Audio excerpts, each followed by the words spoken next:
To me, it's personal. Growing up as a young immigrant here, I often felt that we didn't count. Even though we filled out our census every 10 years, I didn't really understand the big picture, because I never felt part of that big picture. And here, while, not everyone can vote here unless you're a citizen, this is something we can all do, and this is something that includes us all. This is something that we all have a part in, and we can all have a part in changing it. And once you understand how that impacts Head Start, how that impacts CHIP, housing, it impacts everyone. And even if maybe it doesn't directly impact you, it impacts your neighbor, and we should care about all Pennsylvanians.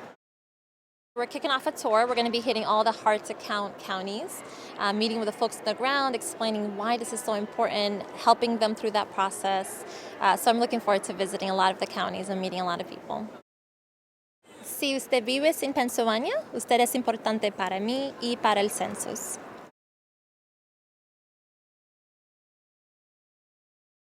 Whether you're Amish or English, or whether you're in the rural communities and the urban centers, what happens in the census counts today, but it counts particularly for the next 10 years in terms of investment. We have communities that are still waiting on simple things like broadband and water treatment systems and education. The list goes on, and all of that is a factor of being counted as part of our census. Nutrition assistance is formula-driven based on population counts that come out of the census.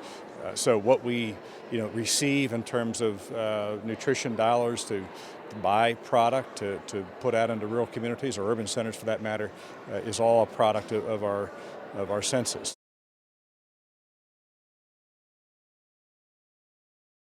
Pennsylvania relies on federal funding that is linked to census data in order to support our medical assistance and our CHIP programs, which together provide health care to over 3 million low-income Pennsylvanians. As the census grows closer, we will continue to work through our channels and our partners and stakeholders to support our clients, our friends, and neighbors through the census process. We are committed to having the most accurate census possible to protect access to critical programs across Pennsylvania.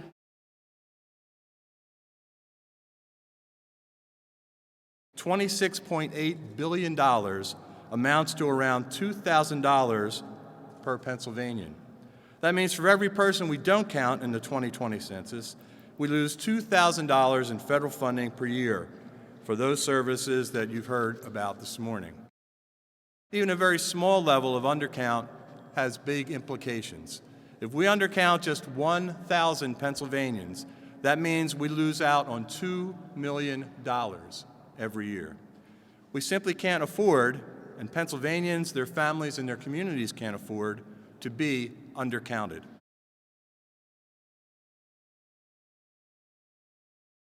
An undercount anywhere will have an impact everywhere.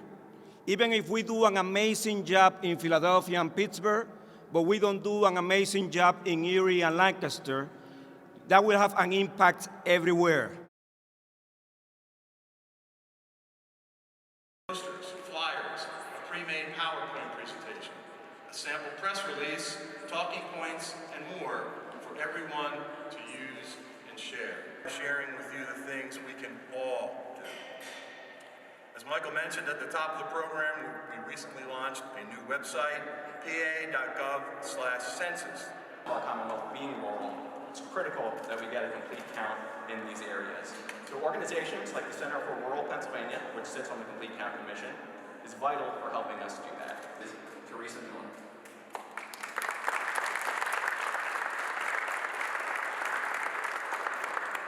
Good morning.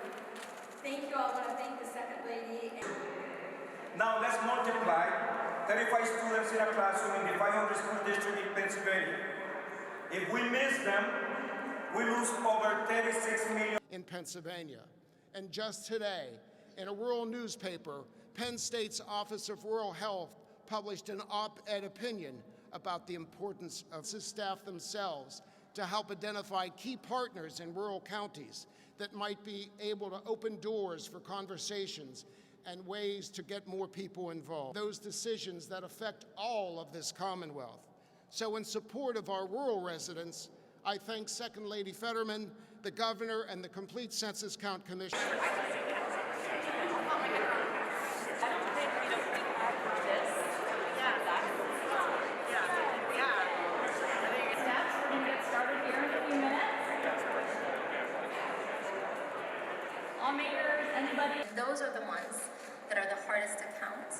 And those are the ones that are going to be affected with an inaccurate count. So really driving the message. Ages 65 and older in rural Pennsylvania have been identified as hard to reach and hard to count populations. That's why they know their neighbor is a deaf individual. How can they get the information to that deaf person? You know, at the Commonwealth, we are fully committed in counting